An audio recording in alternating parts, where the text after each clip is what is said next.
Chapter 12. Richard Wright, Black Boy, published 1937. While wandering aimlessly about the streets of Memphis, gazing at the tall buildings and crowds, killing time, eating bags of popcorn, I was struck by an odd and sudden idea. If I had attempted to work for an optical company in Jackson and had failed, why should I not try to work for an optical company in Memphis? Memphis was not a small town like Jackson. It was urban. I felt that no one would hold the trivial trouble I had in Jackson against me. I looked for an address in the company directly and boldly walked up to the building and rode the elevator with a round, fat, yellow Negro, about 5 feet in height. At the 5th floor, I stepped into the office. A white man rose to meet me. "Pull off your hat." "Oh, yes, sir," I said. I jerked off my hat. "What do you want?" "I was wondering if you needed a boy." I said. "I worked for an optical company for a short while in Jackson." "Why'd you leave?" "I had trouble there." I said honestly. "Did you steal something?" "No, sir," I said. "A white boy there didn't want me to learn the optical trade and ran me off the job." "Come and sit down." I sat and recounted the story from beginning to end. "I'll write Mr. Crane," he said, "but you won't get a chance to learn the optical trade here. That's not our policy." I told him that I understood and accepted the policy, and I was hired at $8 per week and promised to raise $1 a week until my wages reached 10. Though this was less than I had been offered for the cafe job, I accepted it. I liked the open and honest way in which the man talked to me, and too, the place seemed clean, brisk, businesslike. I was assigned to run errands and wash glasses after they had come from the rouge-smeared machines. Each evening, I had to take a stack of packages to the post office for mailing. It was light work, and I was fast on my feet. At noon, I would forego my lunch hour and run errands for white men who were employed in the shop. I would buy their lunches, take their suits out to have them pressed, pay their light telephone and gas bills, and deliver notes from them to their stenographer girlfriends in the nearby office buildings. The first day, I had made $1.50 in tips. I deposited my money and left for my trip and resolved to live off my tips. I was now rapidly learning to contain my tension I felt in my relations with whites, and people in Memphis had an air of relative ability that took some sharpness off the attitudes of whites toward Negroes. There were about a dozen white men on the 6th floor shop where I spent most of my time. They varied from Ku Klux Klanners to Jews to theologians and just plain poor whites. Although I could detect disdain and hatred in their attitudes, they never shouted at me or abused me. It was fairly easy to contemplate the race issue in the shop without reaching those heights of fear devastating me. A measure of objectivity entered into my observation of white men and white women. Either I could stand for more mental strain than formerly, or I had discovered deep within me the ways of handling it. When I returned to Mrs. Moss that Monday night, she was surprised that I had changed my plans and I had taken a new job. I had showed her my bank book and told her my plans of saving money and bringing my mother to Memphis. As I talked to her, I tried to tell from her mannerisms if Bess had said anything about what had happened between us, but Mrs. Moss was bland and as motherly as always. Bess avoided me, refusing to speak when we were alone together, but when her mother was present, she was polite. A few days later, Mrs. Moss came to me with a baffled look in her eyes. "What happened between you and Bess?" she asked. "Nothing," I lied, burning with shame. She didn't seem to like you no more. She don't seem to like you no more, she said. I wanted you all to kind of hit it off. She looked at me searchingly. She looked at me searchingly. Don't you like her none? I could not answer or look at her. I wonder if she had told Bess to give herself to me. I wonder if she had told Bess to give herself to me. Well, drawled, sighing. I guess folks just have to love each other naturally. You can't make them. Tears rolled down her cheeks. Bess'll find somebody. I felt sick. I felt sick, of filled with a consciousness of the woman's helplessness and her naive hope.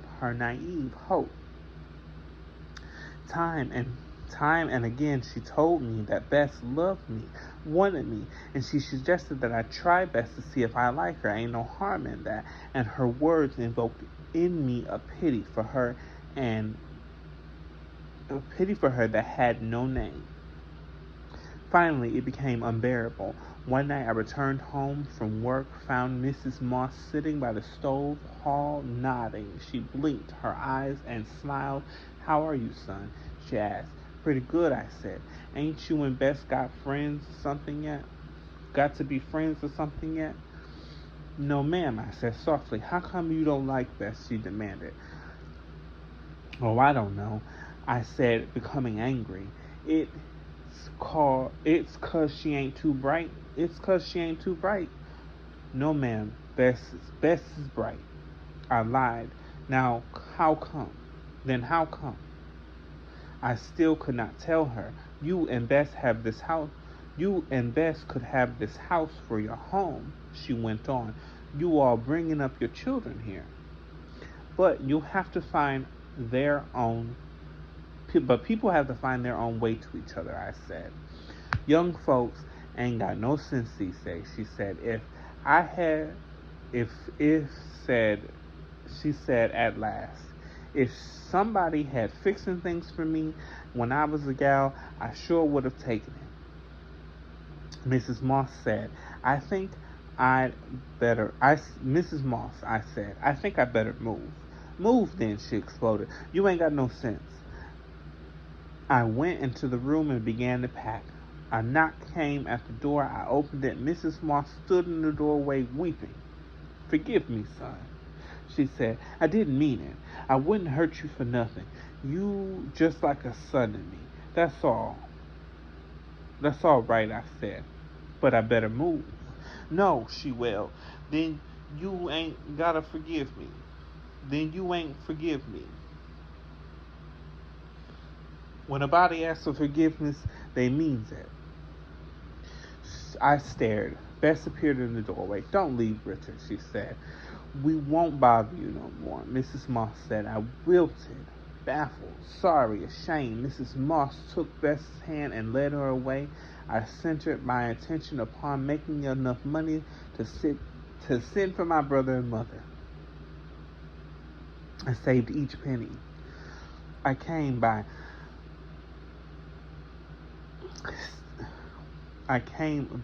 stinging myself on food, walking to work, eating out of paper bags, living on pints of milk and sweet rolls for breakfast, a hamburger and peanuts for lunch, and a can of beans, which I ate in my room at night. I was used to hunger. I did not need much food to keep me alive. I now had more money than I had ever had before. I began patronizing a secondhand bookstore, buying magazines and books. In this way, I became acquainted with periodicals like Harper's Magazine, Atlantic Monthly, and American Mercury. I would buy them for a few cents, read them, and then resell to the book dealer.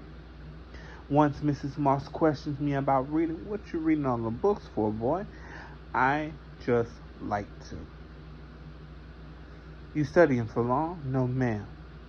Well, I reckon you know what you're doing, she said. Though I did not have to report for work until 9 each morning, I would arrive at 8 and go into the lobby downstairs, bank where I knew the Negro porter and read the early edition of the Memphis Commercial Appeal, thereby saving myself 5 cents a day which I spent for lunch. After reading, I would watch the black porter perform his morning ritual. He would get a mop, bucket, soap flakes, water, and they would pursue dramatically, rolling his eyes into the ceiling and singing out, "Lord, today I'm still working for white folks."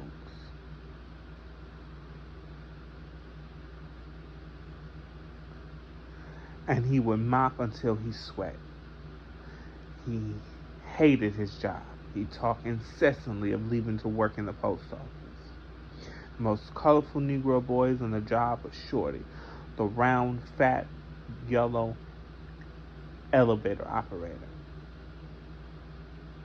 He had tiny, beady eyes that looked out between rows of flesh with a hard, humorous stare. He had the complexion of a Chinese, a short forehead and 3 chins. Psychologically, he was the most amazing specimen of the Southern Negro I had ever met. Hard-headed, sensible, a reader of magazines and books, he was proud of his race and indignant about its wrongs. But in the presence of whites, he would play the role of the clown in the most debased and degraded type. One day he needed 25 cents.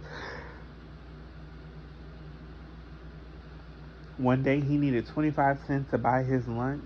Just watch me get a quarter from the first white man I see. Just watch me get a quarter from the first white man I see. He told me. I stood in the elevator that morning.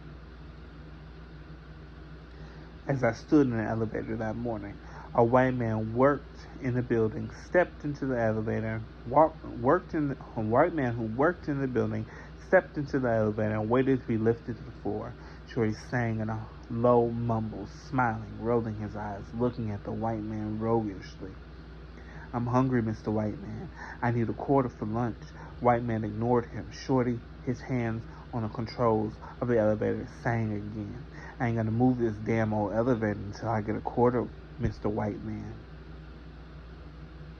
"The hell with you, Shorty," the white man said, ignoring him and chewing his black cigar. "I'm hungry, Mr. White Man. I'm dying for a quarter," sang, drooling, drawling, humming his words. "If you don't take me to my floor, you'll die," the white man said, smiling a little for the first time.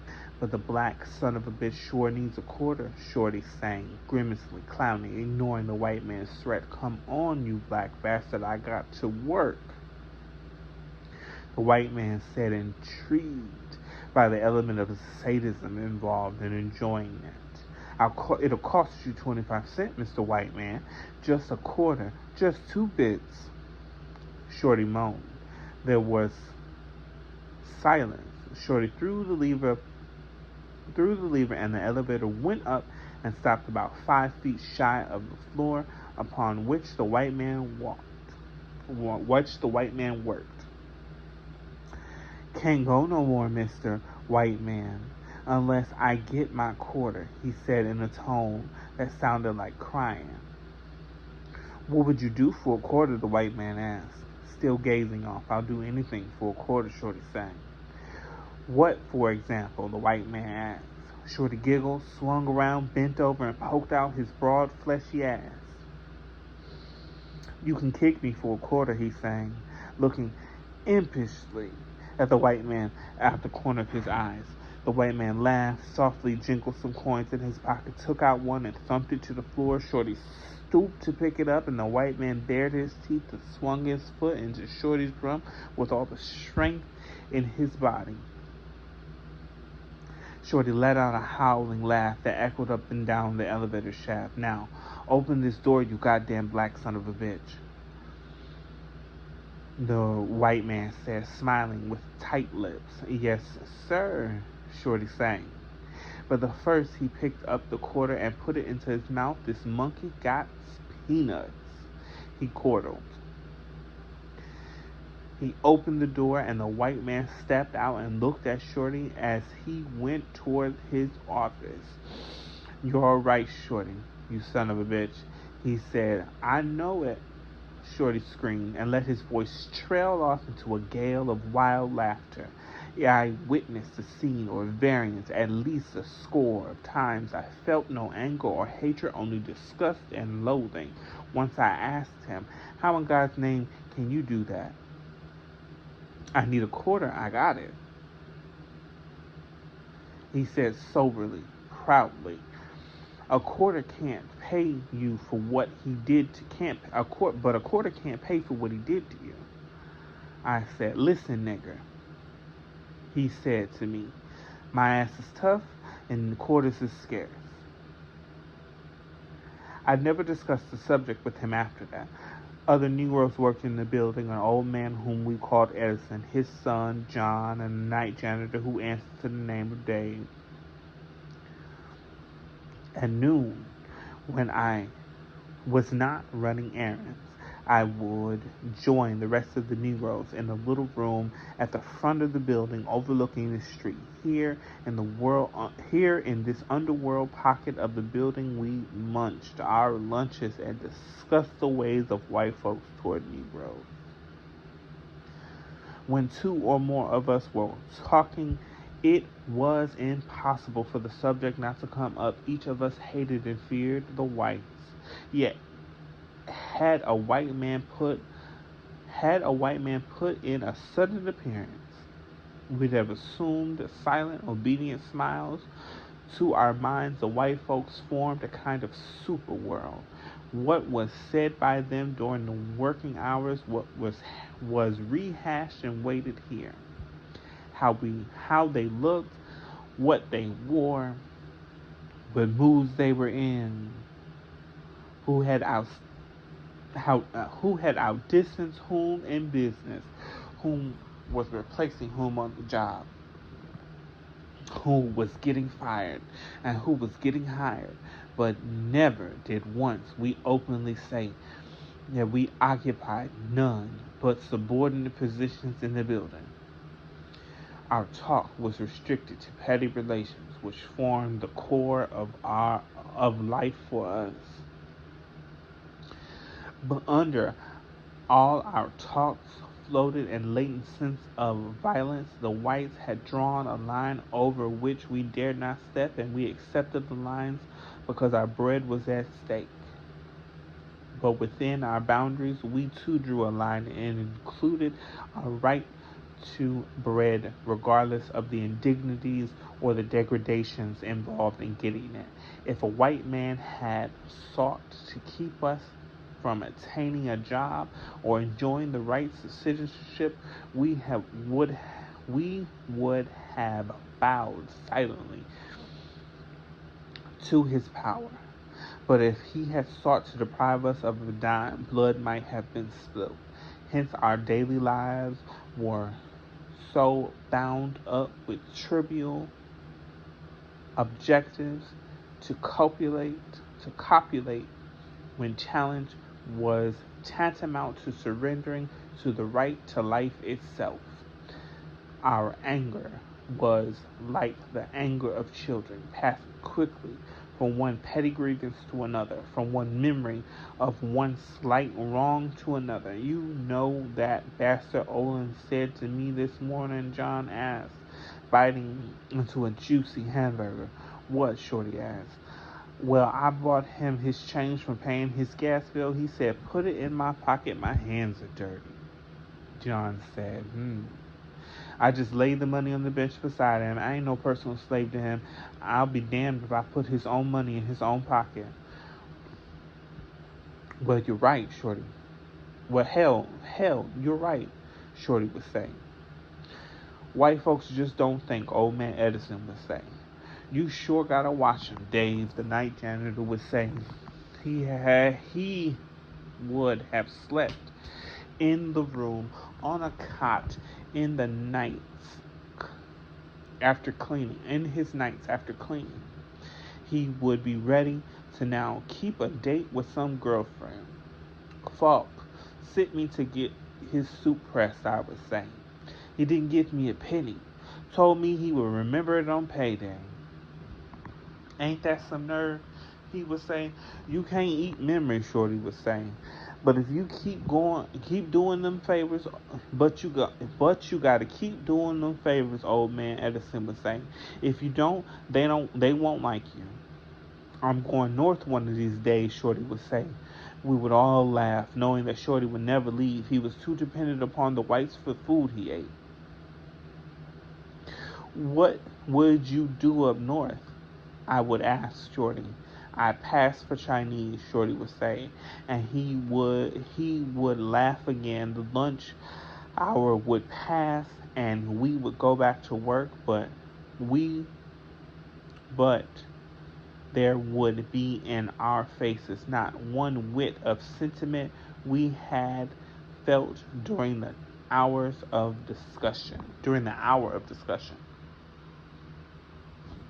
One day I went to the optical counter of a department store to deliver a pair of glasses. The counter was empty of customers, and a tall, florid-faced white man looked at me curiously. He was unmistakably a Yankee, for his physical build differed sharply from the lanky Southerner. Will you please sign this for me, sir? I asked, presenting the account book and eyeglasses. He picked up the book and glasses, but his eyes were still upon me. Say, boy, I'm from the north, he said quietly. I held very still. Was this a trap?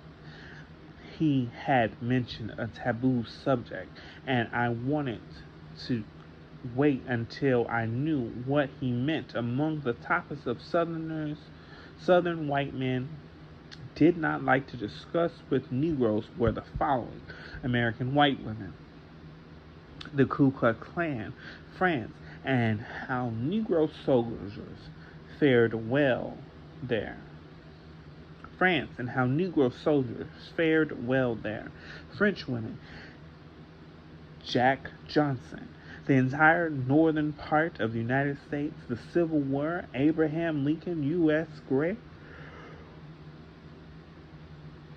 General Sherman, Catholics, the popes, Jews, the Republican Party, slavery, social equality, communism, socialism, the 13th, 14th, and 15th Amendments to the Constitution, or any topic calling for the positive knowledge of a man or manly self-assertion on the part of the Negro. The most accepted topics were sex and religion. I did not look at the man or answer. With one sentence, he lifted out of the silence and the darkness, the race question. With one sentence, he had lifted out of the silent dark, the race question. With one sentence, he had lifted out of the silent dark the race question. I had stood on the edge of the precipice. Don't be afraid of me, he went on. I just wanted to ask one question. Yes, sir, I said in waiting neutral tone. Tell me, boy, are you hungry? He asked seriously. I stared at him.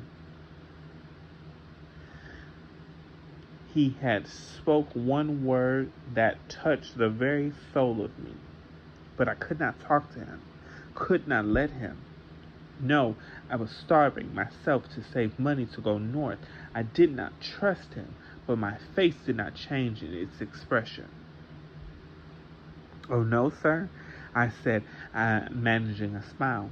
I was hungry and I knew it, but he was a white man and I felt that if I told him I was hungry, I would have been revealing something shameful. Boy, I can see hunger in your face and eyes, he said.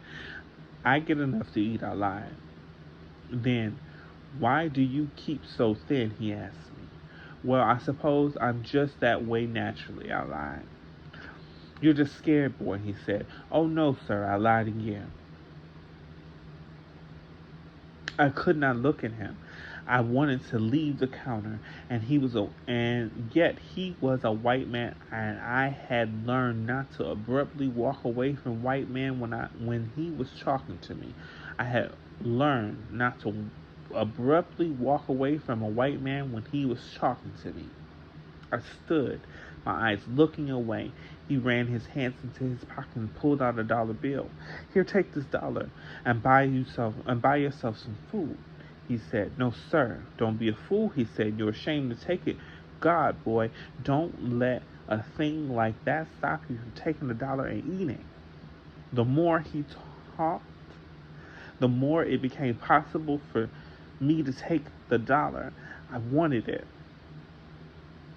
but I could not look at it.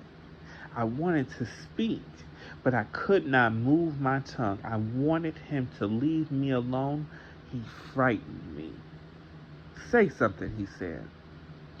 All about us, all about us in the store were, all about us in the store were piles of goods. White men, women, white men and women went from counter to counter, and it was a summer, and from the high ceiling was suspended a huge electric fan whirled. I stood waiting for a white man to give me the signal that he would let me go. I did not understand it. I don't understand it, he said through his teeth. How far did you go in school? Through the ninth grade. But it was really the eighth grade, I told him. You see, our studies in the ninth grade were more or less a review of what we learned in the eighth grade. Silence. He had not asked me for a long explanation, but I spoke at length to fill up the yawning, shameful gap that loomed between us. I had spoken to try to drag the unreal natures of the conversation back to a safe southern ground. Of course, the conversation was real. It dealt with my welfare.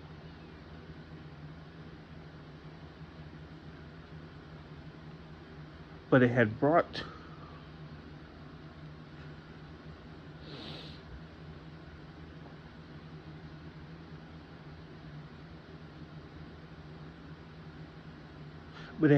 to the surface of a day are all dark fears I had known all my life. The Yankee white man did not know how dangerous his words were. They were elusive, profound, recondite, things that men find hard to say to other men, but with the Negro, it is the little things of life that become hard to say, for these tiny items shaped his destiny. A man will speak to express his relation to the stars, but when a man's consciousness has been riveted upon obtaining a loaf of bread, the loaf of bread is as important as the stars. Another white man walked up to the counter. I sighed with relief. Do you want the dollar? The man asked. No, sir, I whispered. All right, he said. Just forget it. He signed the account book, took the glasses, and I stuffed the book into my bag and returned to the counter and walked down the aisle, feeling a physical tingling along my spine. Knowing the white man knew I was really hungry, I avoided him after that. Whenever I saw him, I felt in a queer way that he was my enemy, for he knew how I felt, and the safety of my life in the South depended upon how well I concealed them from all whites what I felt. Whenever I saw him, I felt in a queer way that he was my enemy, for he knew how I felt, and the safety of my life in the South depended on how well I concealed from all whites what I felt. One summer morning, I stood at the sink at the rear of the factory, washing a pair of glasses that had just come from a polishing machine whose throbbing shook the floor upon which I stood. At each machine, a white at each machine was at each machine, a white man was bent forward, working intently. To my left, sunshine poured through a window, lighting up the rouge smears and making the factory look garish, violent, and dangerous. It was nearing noon. My mind was drifting towards my daily lunch and hamburger and bag of peanuts, and it had been a routine day. A day more or less like the other days I had spent on the job as an errand boy and a washer of eyeglasses. I was at peace with the world. That is, at peace in the only way in which a black boy in the South can be at peace with the world of white men. Perhaps it was the mere sameness of the day that soon made it different from the other days. Maybe the white man who operated the machines felt bored with their dull automatic tasks, hankered for some kind of excitement. Anyway, I presently heard footsteps behind me and turned my head. At my elbow stood a young white man, Mr. Olin, immediate foreman under me whom I worked. Immediate foreman under whom I worked. He was smiling and observing me as I cleared the emery dust from the eyeglass. "Boy, how's it going?" he asked. "Oh, fine, sir. I just was here." I answered with a false-heartedness, falling quickly into that nigger being a good-natured boy in the presence of a white man pattern, a pattern which I could now slide easily, although I was wondering if he had any criticisms to make of my work. He continued to hover wordlessly at my side. What did he want? It was unusual for him to stand there and watch me. I wanted to look at him, but I was afraid to. "Say, Richard, do you believe I'm your friend?" he asked me. The question was loaded with danger. The question was loaded with danger that I could not reply at once. I scarcely knew Mr. Olin's relationship. I scarcely knew Mr. Olin. My relationship to him had been the typical relationship of Negroes to Southern whites. He gave me orders. I said, "Yes, sir." I obeyed them. Now without warning, he was asking me if I thought he was my friend, and I knew that all Southern white men fancy themselves friends of niggers. While fishing for an answer that would say nothing, I smiled. "I mean," he persisted, "do you think I'm your friend?" "Well," I answered, skirting a vast racial chasm between us, skirting the vast racial chasm between us. "I hope you are." "I am," he said empathetically. I continued to work, wondering what motives were prompting him. Already apprehension was rising in me. "I want to tell you something." "Yes, sir," I said. "We don't want you to get hurt," he explained. "We like you around here. You act like a good boy." "Yes, sir," I said. "What is wrong? You don't deserve to get in any trouble." He went on. "Have I done something that somebody doesn't like?" I asked. My mind frantically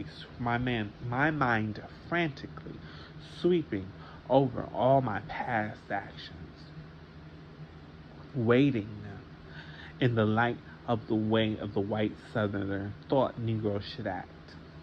"Well, I don't know," he said. He paused, letting his words sink meaningfully into his mind. He lit a cigarette. "Do you know Harrison?" He was referring to a Negro boy about my own age who worked across the street for a rival optical house. Harrison and I knew each other casually, but there had never been the slightest trouble between us. Yes, sir, I said. I know him. Well, be careful, Miss Olin said. He's after you. After me? For what? He's got a terrific grudge against you. A white man explained. What have you done to him? What have you done to him? The eyeglasses I was washing were forgotten. My eyes were upon Mr. Olin's face, trying to make out what he had meant. What making him look. My eyes were upon Mr. Olin's face, trying to make out what he meant. Was this something serious? Did he not trust the white man? I did not trust the white man. Neither did I trust Harrison. Negroes who worked on a job in the South were usually loyal to their white bosses. That was the best way. They felt that was the best way to ensure their jobs. Had Harrison felt that I had in some way jeopardized his job, who was my friend, the white man or the black boy? You don't deserve to get into any trouble, he went on.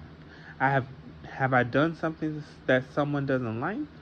I asked, my mind frantically sweeping all over all my past actions, weighting them in the light of the way of the southern white man through Negroes. You don't deserve to get into trouble, he went on. Have I done something that somebody doesn't like? I asked, my mind frantically sweeping over all my past actions, weighting them in the light of the way southern white men thought Negroes should act. Well, I don't know, he said, and paused. Letting his words sink meaningfully into my mind, he lit a cigarette. Do you know Harrison? He was referring to a Negro boy about my own age who worked across the street for a rival optical house. Harrison and I knew each other casually, but there had never been the slightest trouble between us. Yes, sir, I said. I know him. Well, be careful, Mr. Olin said. He's after you. After me for what? He's got a terrific grudge against you, the white man explained. What have you done to him? And the eyeglasses I was washing were forgotten. My eyes were upon Mr. Olin's face, trying to make out what he meant. Was this something serious? I did not trust the white man. Neither did I trust Harrison. Negroes who worked on the job in the South were usually loyal to their white bosses. They felt that the best way to ensure their job. They felt that was the best way to ensure their job. Had Harrison felt that I had in some way jeopardized his job? Who was my friend? The white man or the black boy? I haven't done anything to Harrison, I said. Well, you better watch that nigger Harrison, Mr. Olin said, in a low, confident tone. A little while ago, I went downstairs to get a Coca-Cola, and Harrison was waiting for you at the door of the building with a knife. He asked when you were coming down. He asked me when you were coming down. He said he was going to get you. Said you called him a dirty name. Now, we don't want any fights or bloodshed on the job. I still doubted the white man. Yet through perhaps Harrison had interpreted something I said as an insult. I've got to see that boy and talk to him, I said, thinking out loud. No, you better not, Miss Olin said. You better let some of us white boys talk to him. But how did this start, I asked. If still doubting but half believing, he told me he was going to get even with you. He was going to cut you and teach you a lesson, he said. But don't worry. Let me handle this.